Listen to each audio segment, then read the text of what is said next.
Good morning students. आज की कक्षा में हम कक्षा 12 विषय मानवीय विज्ञान अध्याय 1 जिसका शीर्षक है शीत युद्ध युग, ठीक है। इसमें आगे बढ़ते हैं। आज हम चर्चा करेंगे गुटनिरपेक्ष आंदोलन में भारत की भूमिका, ठीक है। बुक में देखिए पेज नंबर 32 दिया हुआ है। देखिए बुक में गुटनिरपेक्ष आंदोलन में भारत की भूमिका अर्थात भारत की क्या भूमिका रही, गुटनिरपेक्ष आंदोलन में भारत ने किस प्रकार की भूमिका निभाई, ठीक है। तो पहला टॉपिक गुटनिरपेक्ष आंदोलन में भारत की भूमिका। देखिए गुटनिरपेक्ष आंदोलन में शुरू से ही भारत की केंद्रीय भूमिका रही। भारत के प्रथम प्रधानमंत्री पंडित जवाहरलाल नेहरू ने आंदोलन के संस्थापक सदस्यों में से एक थे, ठीक है। गुटनिरपेक्ष आंदोलन को स्थापित करने में जिन सदस्यों ने भूमिका निभाई उनमें से पंडित नेहरू एक थे। कुछ विद्वान नेहरू को ही गुटनिरपेक्ष आंदोलन का संस्थापक मानते हैं। नेहरू हमेशा से नवोदित राष्ट्रों को विश्व राजनीति में स्वायत्त भूमिका दिए जाने से पक्षधर में थे और इस दृष्टिकोण के अनुसार ये राष्ट्र गुटनिरपेक्ष रहकर ही अपने स्वतंत्र एवं स्वायत्त भूमिका प्राप्त कर सकते हैं। देखिए नेहरू जी ने हमेशा नवोदित राष्ट्र अर्थात जो नए स्वतंत्र होकर आए थे, वर्षों से किसी दूसरे देश की गुलामी से वो त्रस्त थे और अंत में स्वतंत्रता प्राप्त की, ठीक है। तो उनको क्या कहते हैं, नवोदित राष्ट्र, नव स्वतंत्र नवोदित राष्ट्र, ठीक है। तो ऐसे राष्ट्रों को पंडित नेहरू ने कहा कि विश्व राजनीति में अपनी छवि बनाने के लिए, अपना स्थान बनाने के लिए आपको गुटनिरपेक्ष रहना होगा अर्थात किसी भी बड़ी शक्ति के साथ संलग्न नहीं होगा अर्थात अपनी संप्रभुता आप स्वयं में खुद रखेंगे अर्थात अपने देश के संप्रभु आप खुद होंगे, ठीक है। गुटनिरपेक्ष आंदोलन के सदस्य के रूप में भारत ने इनके सदस्यों के मध्य एकता तथा सहयोग को सुदृढ़ करने तथा विकासशील राष्ट्रों की समस्याओं के प्रति बड़ी शक्तियों का ध्यान आकृष्ट करने में महत्वपूर्ण भूमिका का निर्वाह किया। क्या है, विकासशील राष्ट्र, विकासशील राष्ट्रों की अर्थात जो विकसित नहीं है अर्थात विकासशील की श्रेणी में है, तो ऐसे राष्ट्रों के पास बहुत समस्याएं हैं। तो ऐसी समस्याओं से समझने के लिए क्या है, उन बड़ी शक्तियों को अपनी ओर आकर्षित करने के लिए हमें एक स्वतंत्र भूमिका निभानी होगी, ठीक है। अर्थात बड़ी शक्तियों का यदि ध्यान नहीं जाएगा तो आप अपनी स्थिति को नहीं सुधार सकते अर्थात स्थिति कोई भी हो, चाहे राजनीतिक स्थिति हो चाहे आर्थिक स्थिति हो, ठीक है। तो वे ऐसी स्थितियों को सुधारने के लिए गुटनिरपेक्षता की नीति अपनाने वाले देश विकासशील देशों की श्रेणी में आते हैं और इनका उद्देश्य एक ही था कि हम विकसित राष्ट्रों को अर्थात बड़ी शक्तियों को अपनी ओर आकर्षित करने में सफल हों। नई दिल्ली शिखर सम्मेलन 1984 के दौरान भारत ने विश्व का ध्यान दो महत्वपूर्ण शक्तियों पर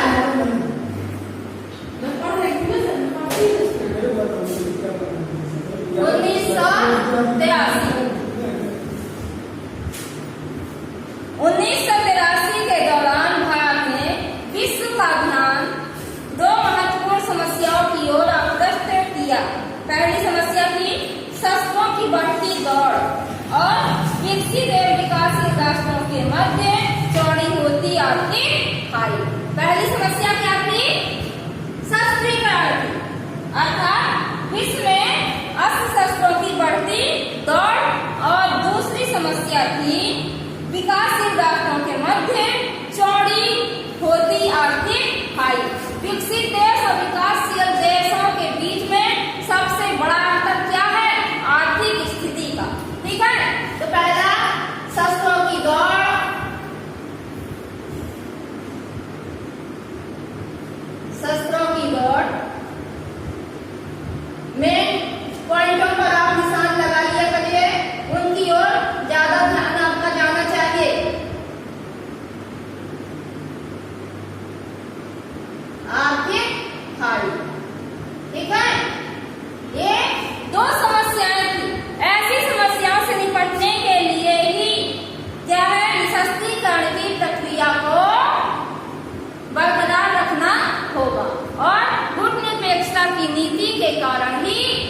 संभव होगा।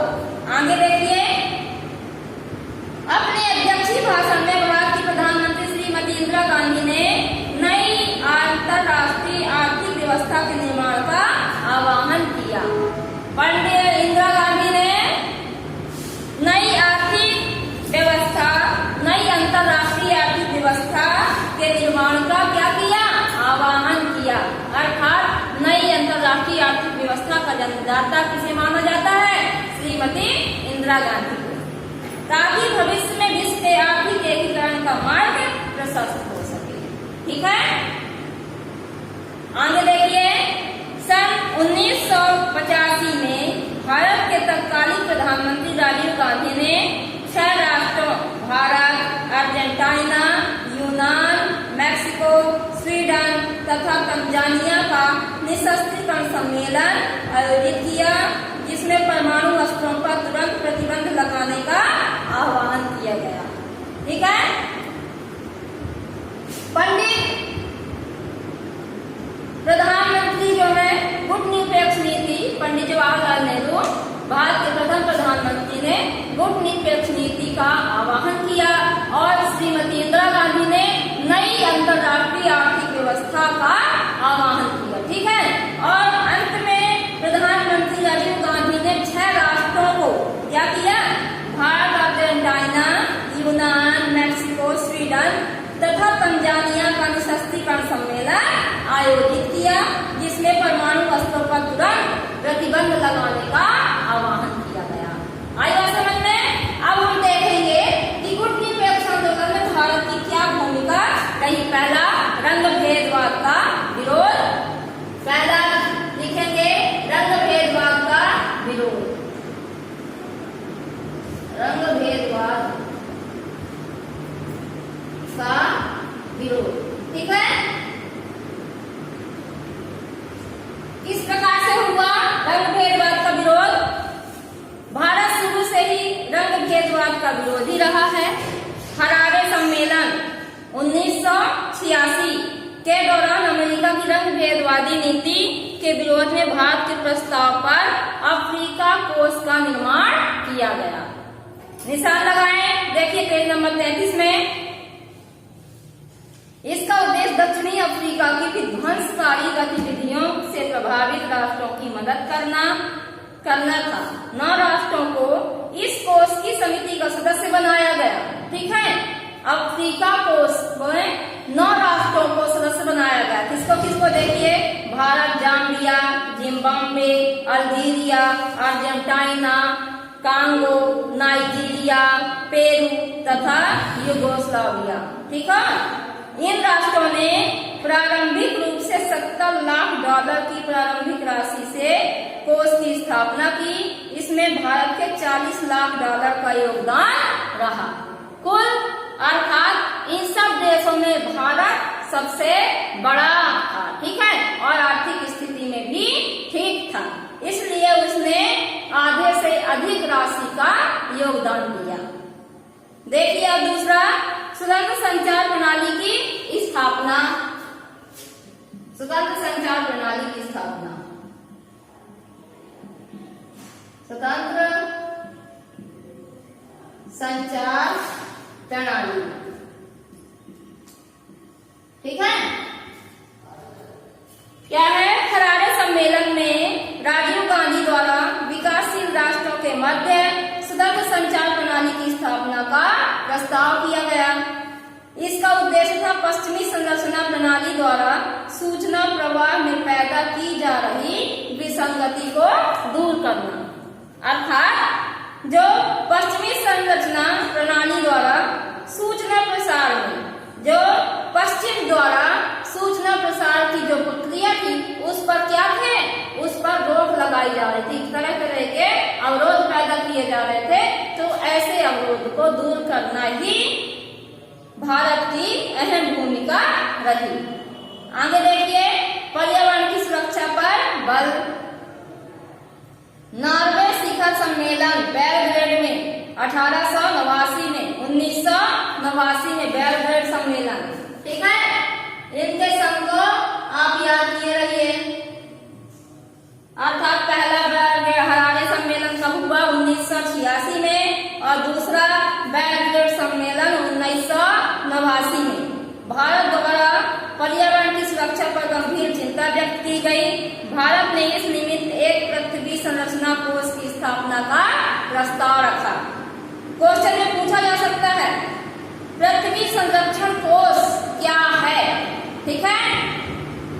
तो इसको हम लिखेंगे पर्यावरण की सुरक्षा पर बल। भारत ने बेलग्रेड सम्मेलन में पर्यावरण सुरक्षा पर बल दिया और भारत द्वारा यह आग्रह किया गया कि सभी राष्ट्र इस कोष के लिए अपने एकल राष्ट्रीय उत्पाद का 0.1% प्रदान करेंगे। आएगा समझ में। दूसरा देखिए अगला, परमाणु निःशस्त्रीकरण पर बल।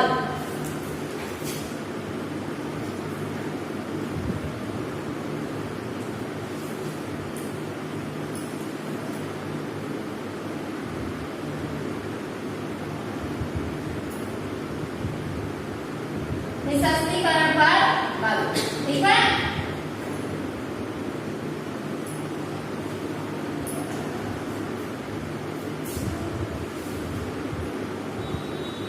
कार्टिक गाना में आयोजित 11वें शिखर सम्मेलन में भारत ने, मैं बता दूं, अभी तक 19 शिखर सम्मेलन हो चुके हैं। जो 19वां शिखर सम्मेलन हुआ था 2019 में।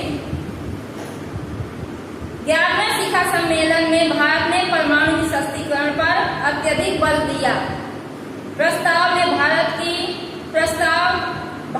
प्रस्ताव की सभी परमाणु अस्त्र निःशस्त्री निश्चित समय सीमा में समाप्त कर दिए जाने चाहिए।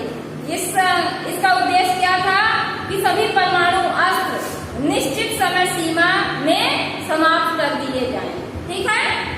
कुल मिलाकर गुटनिरपेक्ष आंदोलन में भारत की अत्यंत महत्वपूर्ण भूमिका रही है।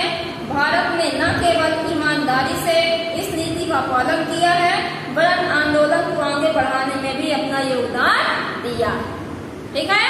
तो क्वेश्चन पूछा जा सकता है कि गुटनिरपेक्ष आंदोलन में भारत की भूमिका का वर्णन करो, या गुटनिरपेक्ष आंदोलन में भारत की क्या भूमिका रही, ठीक है। ये दोनों तरह से पूछा जाता है, तो आपको यही बताना है जो मैंने अभी समझाया। अब दूसरा पॉइंट बढ़ते हैं, समसामयिक विश्व में गुटनिरपेक्षता और गुटनिरपेक्ष आंदोलन की प्रासंगिकता, ठीक है। समसामयिक अर्थात समय समय पर उठने वाले आंदोलन। समय समय पर उठने वाले आंदोलन में विश्व में गुटनिरपेक्षता की नीति की क्या भूमिका रही, इसके बारे में चर्चा करते हैं। पॉइंट नंबर 2, ठीक है। देखिए पेज नंबर 33। सोवियत संघ के पतन के परिणाम स्वरूप विश्व राजनीति का स्वरूप द्विध्रुवीय न रहकर एक ध्रुवीय हो गया। ऐसी स्थिति में यह प्रश्न उठना स्वाभाविक है कि क्या इस एक ध्रुवीय विश्व में विदेश नीति विकल्प के रूप में गुटनिरपेक्षता की नीति की वैधता या प्रासंगिकता बनी रह सकेगी। इस प्रकार का प्रश्न संभवतः इसलिए उठाया जाता है क्योंकि समय काल की दृष्टि से गुटनिरपेक्षता की नीति या गुटनिरपेक्ष आंदोलन का उद्भव द्वितीय विश्व युद्ध के बाद विश्व के सामने आई, जो विश्व को दो खेमों के मध्य शीत युद्धीय प्रतिद्वंदिता से ग्रस्त था, ठीक है। और अब चूंकि शीत युद्ध के एक पक्ष का पराभव हो चुका है, अब यह स्वाभाविक ही है कि गुटनिरपेक्षता की अवधारणा और गुटनिरपेक्ष आंदोलन की प्रासंगिकता पर चर्चा की जाए, ठीक है। अब पहले क्या था कि दो ध्रुवीयता के कारण विश्व दो ध्रुवों में बढ़ गया, जिसके कारण शीत युद्ध विश्व के सामने आया। अब ऐसा लग रहा है कि द्विध्रुवीय के जगह एक ध्रुव ही रह गया है, अर्थात एक ही शक्ति रह गई है। तो क्या हम इस शक्ति को ध्रुवीयता की दृष्टि से देखें, क्या हमारा उद्देश्य सही है या गलत, इसके बारे में ये कह रहा है, ठीक है। आगे देखिए, द्वितीय विश्व युद्ध के बाद के समय काल में साम्राज्यवाद एवं उपनिवेशवाद के प्रभाव तथा तत्परिणाम स्वरूप एशिया और अफ्रीका के अनेक नव स्वतंत्रता प्राप्त राष्ट्रों के उदय के कारण विश्व राजनीति में एक रोचक बदलाव आया। इस नवोदित राष्ट्रों की स्थिति अर्थ में पुराने राष्ट्रों से भिन्न थी कि लंबे समय तक विदेशी आधिपत्य में रहने के कारण इनकी सबसे बड़ी आर्थिक विकास की थी। ठीक है, अर्थात जो देश गुटनिरपेक्षता की नीति किसने अपनाई? नवस्वतंत्र प्राप्त किए राष्ट्रों ने। ठीक है, तो उनके सामने सबसे बड़ी संकट क्या थी? आर्थिक स्थिति को सुधारने की। ठीक है, तो उसके संदर्भ में कहे हैं कि लंबे समय से विदेशों के विदेशी शासन में रहने के कारण ये टूट चुके थे, अर्थात इनकी आंतरिक संरचना डगमगा गई थी, टूट चुकी थी, बिखर चुकी थी। उनकी स्थिति को सुधारने के लिए आर्थिक स्थिति को सुधारना बहुत आवश्यक था। अपनी इस आवश्यकता के कारण वे किसी भी शक्ति खेमे से दूर रहकर अपना ध्यान विकास की प्रक्रिया पर लगाना चाहते थे। इसी रूप से गुटनिरपेक्षता की नीति 1950 के दशक के विशिष्ट अंतर्राष्ट्रीय व्यवस्था के प्रति नवोदित राष्ट्रों की चैतन्य प्रतिक्रिया मानी जाती है। दोनों शक्ति खेमों से अलग रहकर, दोनों महाशक्तियों से अलग रहकर एक नवोदित राष्ट्र गुटनिरपेक्षता की नीति अपना करके अपनी आर्थिक स्थिति सुधारना चाहते थे। आज की दृष्टि से गुटनिरपेक्षता एक स्पष्ट विचारधारा रही है।